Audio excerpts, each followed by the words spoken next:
Hi everyone! Welcome back sa Pagkaing Pinoy. Gagawa na naman tayo ng another pork recipe. At ito yung pork bistek o pork steak. So ito yung mga ingredients natin.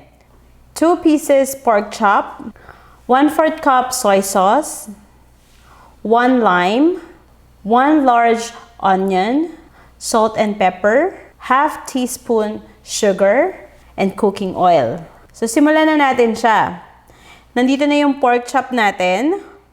Lalagay lang natin itong ating soy sauce. Then, lalagyan natin ng pepper.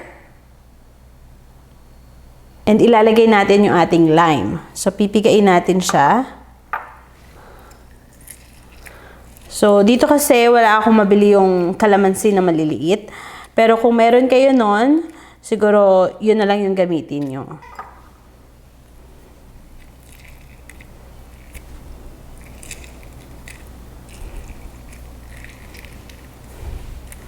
Okay, okay na yan.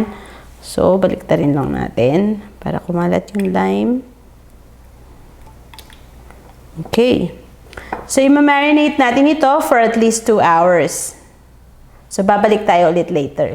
Okay, so ngayon naman, ipiprito na natin itong ating pork.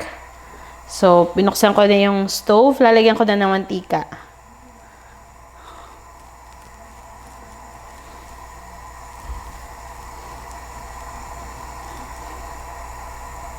So, ito yung ating marinated meat. Sige.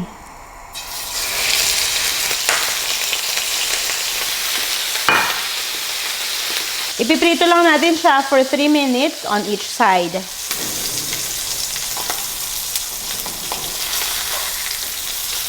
So, baliktarin na natin.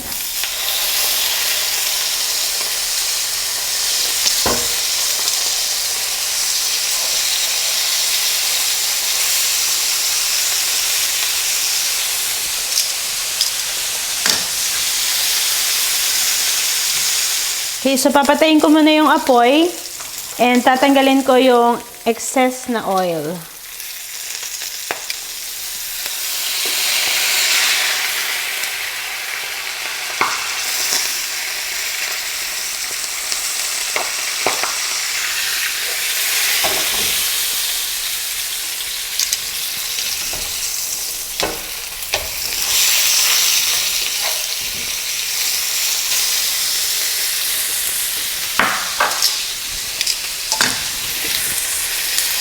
Buksan natin ulit yung apoy. Then, ilagay na natin yung marinated sauce. Yung pinang-marinate natin kanina. Ayan. And dagdagan na rin natin ng water. So, isi-simmer lang natin ito for about 30 minutes hanggang sa lumambot yung meat.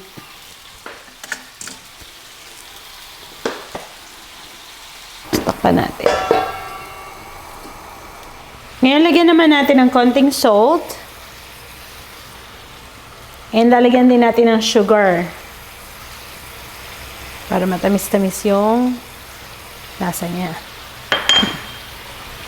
Lastly, ilalagay na natin itong ating onion. So, dito sa onion, ganito yung shape ng hiwa ko.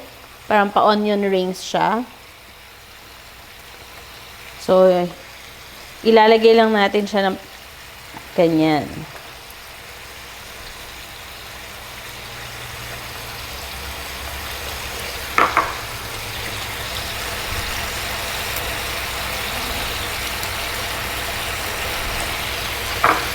Okay.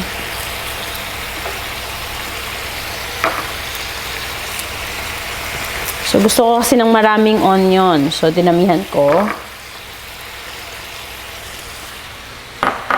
Okay.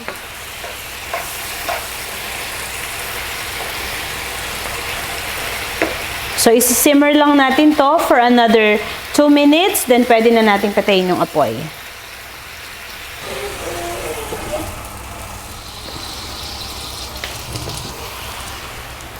Okay, so luto na to. Pwede na natin patayin yung apoy. At isi-serve na natin siya. So, kuha lang tayo ng ating serving plate. Ilagay natin yung pork steak. Okay.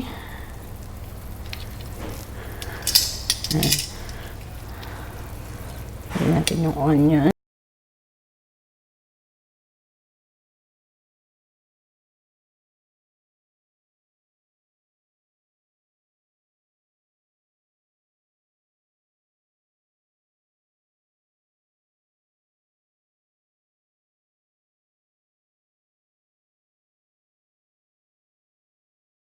Okay, so ito na ang ating final product, ang pork bistek. So I hope nag-enjoy kayo sa niluto natin ngayon at I hope i-try nyo din to. Napakasarap niya. So thank you for watching, guys. Please don't forget to share and subscribe and like this video. Please follow us in Instagram at PagkaingPinoyTV1. Visit our website at www.pagkaingpinoytv.com at mag-join din kayo sa aming Facebook page, Pagkaing Pinoy. So thank you for watching. See you next time. Bye!